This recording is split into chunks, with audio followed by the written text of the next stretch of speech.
EpicBattleAxe E3 2010 Day 2. I'm your host, Tony Grice, and I'm here with Daniel Kaiser and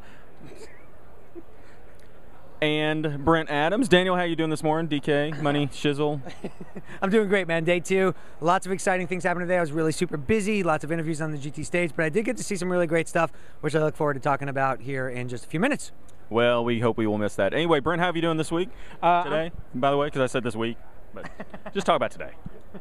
I'm great. Before we get to that, though, I do need to address something real quick from the comments, and that is, what's up? My attendees of awesome! My exhibitors of epic! How art thou? Yeah, we really hoped he wasn't going to do that, Security. to be honest with you, because there's all kinds of people looking up here now. But for you folks. Come on. But anyway, no, it was a super exciting day. I think that today was actually the first day I got to lay my hands on any titles. Actually, oddly enough, Did you like just touch them, or did you play them? No, just the title. The, you know, the little things that say the name. I kind of brushed up against them. They were mostly in Braille. Like really nice texture, brushed steel. It was good stuff. Yeah, absolutely. Just feeling of the games. But no, seriously. So, what was your favorite thing that you saw today, or what was something new you kind of got into today? I still have not had the chance to walk the floor. Welcome to the world of production. This is how it works. But basically, doing the demos on stage all day, got to see some really. My voice is going too. Got to see some really good things.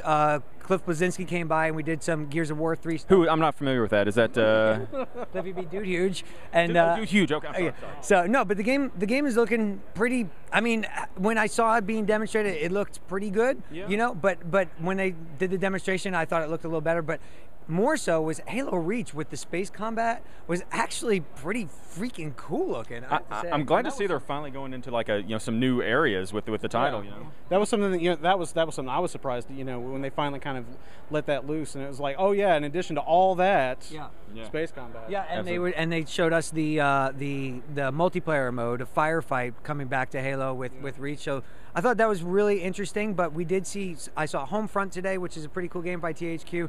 I got to interview Dusty Rhodes, the wrestler. Shit. Yeah, THQ Really? fame and all that stuff. Did he wrestle you or anything? No. Did he oil you up or anything? No, I wasn't wearing the glasses at the time, but that was a lot of fun, and we just saw a lot of games. Assassin's Creed Brotherhood. So everything on the whole looked pretty good. Although I'm still anxiously awaiting my chance to get in on the floor and actually check some stuff out with my. The floor is waiting for you. I know. Yeah. Well, Brent, so what did you see today that really got you all gored? Got you all screaming here and making. It was probably a pregnant zombie woman they've got at the Fear 3 booth. Yeah. That was that was the most frightening thing. Yeah. Most frightening thing imaginable. Let's just say that most frightening thing imaginable. Simply the most frightening. Okay. Yeah, it was great. Okay. So did it make you want to play the game anymore? No, actually, it didn't. So, it probably hurt. Actually, I think it's not necessarily my favorite thing today, but one of the things that I felt was really important today was that I finally got to play OnLive. Yeah. And I played it on the Mac. It's launching tomorrow for Mac and PC. Now right after the entire E3 show, which I find interesting. Well, I mean, everybody else gets a chance to play it after we do, I suppose. But anyway, the micro console is not out yet. That's still going to be a while. But the Mac and they're playable though. Yeah, but the Mac and PC client that's coming out tomorrow. And the thing that I guess I would say is that the experience we had here on the show floor was rock solid. Really? And talking to, I mean, obviously, these are marketing, these are salespeople. I mean, they're there to sell it. But talking to the guy, to lie to you, basically. Yeah, they are there to lie to you. But we were asking about the bandwidth and just all these kinds of things, and I said, look, how much does physical distance matter when dealing with this? He says it matters. It matters. He says. And I said, how do you sell this to people who are just like, oh, look, there's no way this is going to work.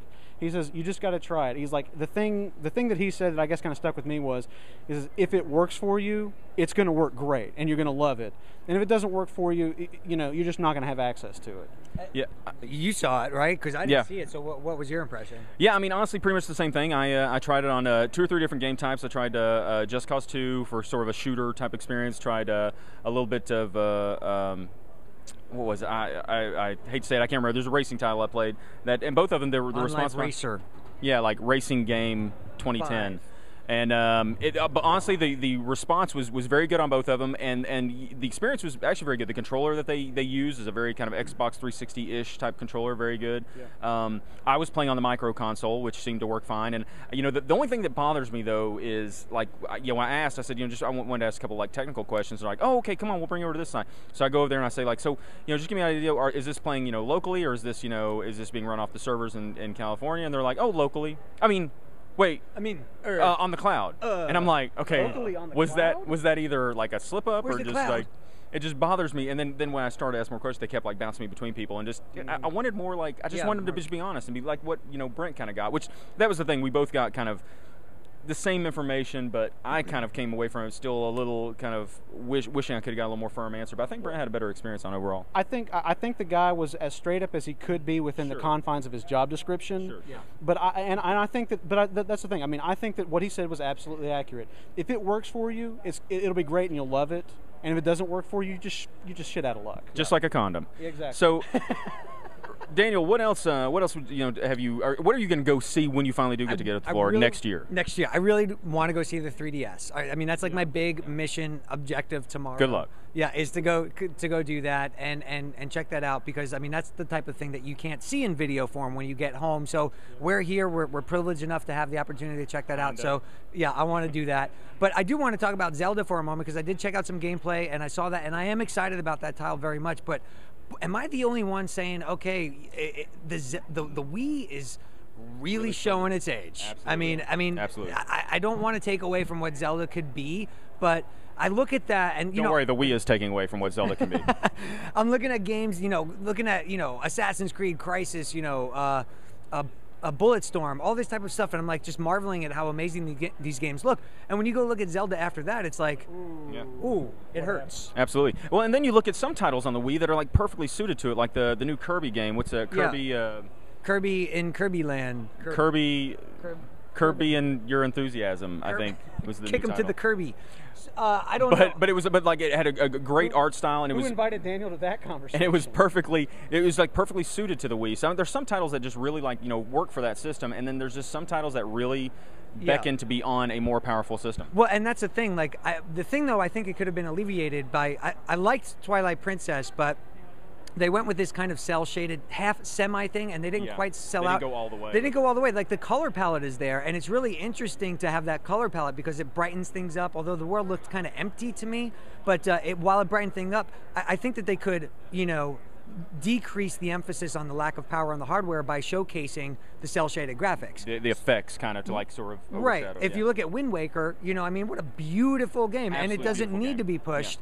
So if they kind of went that route, I would have been a little bit more impressed, I think, having seen it. But I'm still very anxious to get my hands on the motion controls and see how it. I mean, anyone who's ever picked up an NES controller always dreamed of what it would be like to be, Link out there in Hyrule, and this is going to be one of the closest opportunities we have to experience that, so it's pretty sweet.